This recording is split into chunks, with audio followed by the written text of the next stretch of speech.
So, while I'm out here fishing, I wanted to stream out here, but unfortunately, the signal out here is not consistent and I can't really stream. However, I want to talk about this yen carry trade thing, and it could actually be pretty devastating.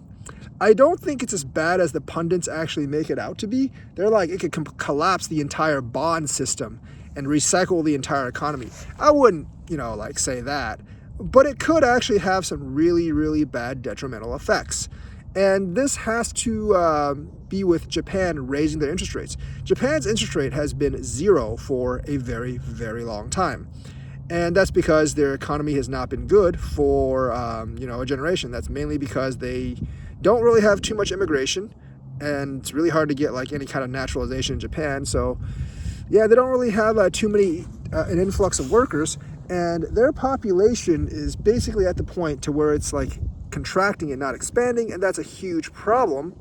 And they can't really get people to have more kids no matter how hard they try. So that's actually a really, really big problem because then the pyramid structure is inverted, the population pyramid. You have a bunch of old people and not enough young people to actually support their benefits. So, old people when they're 70, 80, they can't really work and they need to be taken care of. And since people are living longer than ever now, especially in Japan, there's not enough young people paying taxes to actually support the older people. That's how societal structures actually work, because you can't just let old people die when they reach 70 years old. That's not really a thing. So what they've been doing is getting the interest rates really, really low, so it's easy money. So they can deal with that a little bit more, but that's actually resulted in some inflation, and that's resulted in yen, their currency, deflation. So they have to raise the interest rates. Now, the last time they met, I think it was 1.71, which is still very, very low, but they might actually raise it again. And last year when they did the yen carry trade raise, it kind of wreaked a lot of havoc. And, we plummeted for a day or two before we came back up. But if this is permanent higher interest rates, it could do a number on U.S. bonds. And this is how it works. So essentially what they do is when the interest rate was at zero, they borrowed a lot of money from the Bank of Japan because obviously the interest rate is zero. Now, our bonds were roughly around 4 or 5% then. So people borrowed money from the Japanese central bank and bought U.S. bonds for that extra 5% yield. Now, the borrowing rate from the bank is not going to quite be 0% because the borrowing rate from the bank is also always a little bit higher than whatever their Fed funds rate is.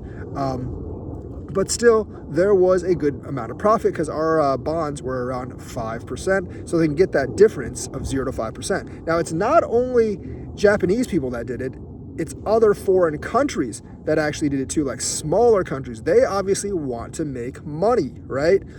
So they're like, oh, we can borrow from Japan as long as they're willing to borrow to us, however much they are willing, at 0% or 1% or whatever. And we can then buy U.S. bonds, which pay a generous 5%. So there was an influx of money to U.S. bonds. Now, since U.S. bonds seem to be a little bit riskier since the U.S. debt is so high, but also the bond rates are starting to come down a little bit because our Fed is cutting our rates and the Japanese Fed is basically raising their rates. That difference is getting to be lower and lower. And remember, even though their rate's 1.71, when you actually borrow money from the bank, it's a little bit higher. So let's say it's 2.25 or something. Now the margin for error between 2.25 and 3.75 is only 1.5%. That's still a lot of money, but you have to take a substantial amount of risk to do it. If Japan raises their interest rate up again, that margin gets lower and lower. And once you get a margin that's so low, it just will not be worth it for them to borrow money to buy U.S. bonds.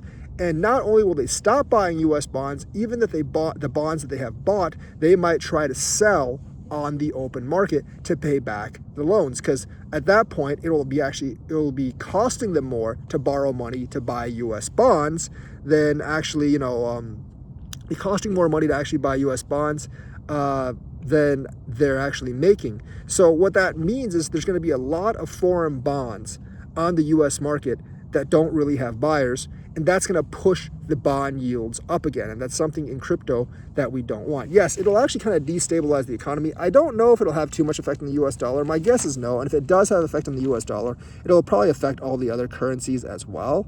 I think most people are just using the money to buy US bonds. They're actually doing this yen carry trade bond thing. But also, like, a lot of other people won't be borrowing money from the Japanese bank to actually buy other assets as well. So it could just be an overall net outflow of money from bonds and even investable assets, which is what we really, really don't want from in crypto, because that could kind of like tank the entire crypto market. I don't know if this is actually being priced in. This is something that a lot of people in investing know, but not a lot of crypto investors are actually aware of. Now, I'm not really sure how many people are borrowing money from the Bank of Japan worldwide to buy crypto. There's probably a few, probably not too much. But if the entire worldwide global population, or like global business population, essentially stops borrowing from Japan and essentially, stops buying U.S. bonds in that way, that could be an outflow of hundreds of billions of dollars. And that would definitely raise bond rates way, way up. And that would be bad for investments. That would stress the U.S. out, because they wouldn't be able to issue or sell their debt unless they're paying a very high interest rate. And that would cause problems for both the government and for us as investors. So we got to be aware of that. Keep a track of what the Bank of Japan is actually doing in the next couple of months, because that could affect the entire worldwide market, and it is a viable threat. Now, will it like completely erase like all investments, kill the worldwide market, and then make people homeless and make everyone poor? No, I don't think it's that, because I don't think they'll raise it to like 2 or 3%, so it won't completely wipe it out. And plus, there's a lot of other buyers of U.S. bonds as well. It's not only like, foreign buyers, because domestically, like Americans actually own about 75% of all outstanding U.S. debt. And I don't think the retirement institutions are going to stop buying U.S. bonds. But just that if it's even like a 20-30% decrease in foreign buying of U.S. bonds, because they can no longer borrow from the Bank of Japan and people all around the world are basically just tightening and not buying our dollars, it could have a sizable impact on our economy. And, if the government doesn't really have funds and they don't spend, that's going to cause a retraction in our economy. And then people are going to feel like they're going to pinch their wallets, and they're not going to buy, they're really not going to buy risk assets.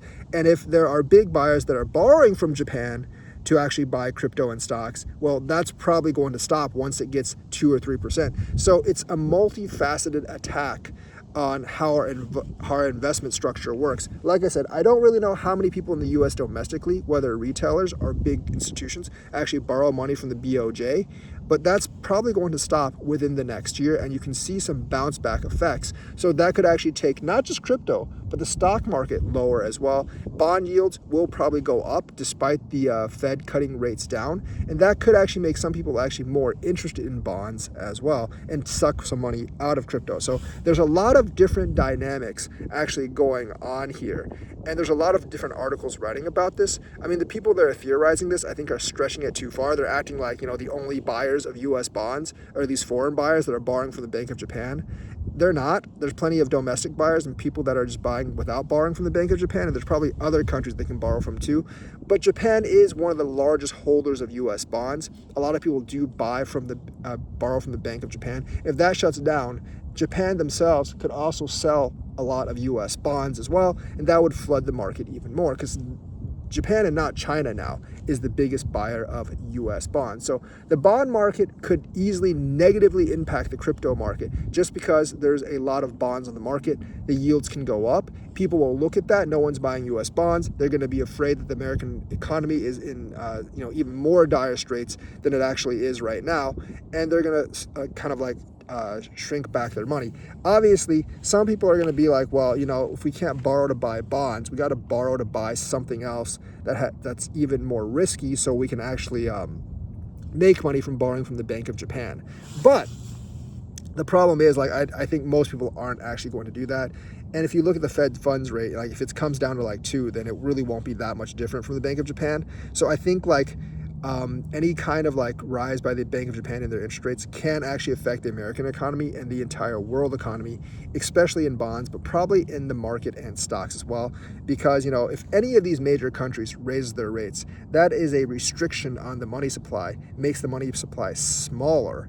And the U.S. obviously is the 900-pound gorilla in the room, but like other countries like Germany, Japan, China actually matter at all. China's kind of isolated, so it's not as involved in the world economy as some of the other countries because their bank strictly controls you in. Japan does not.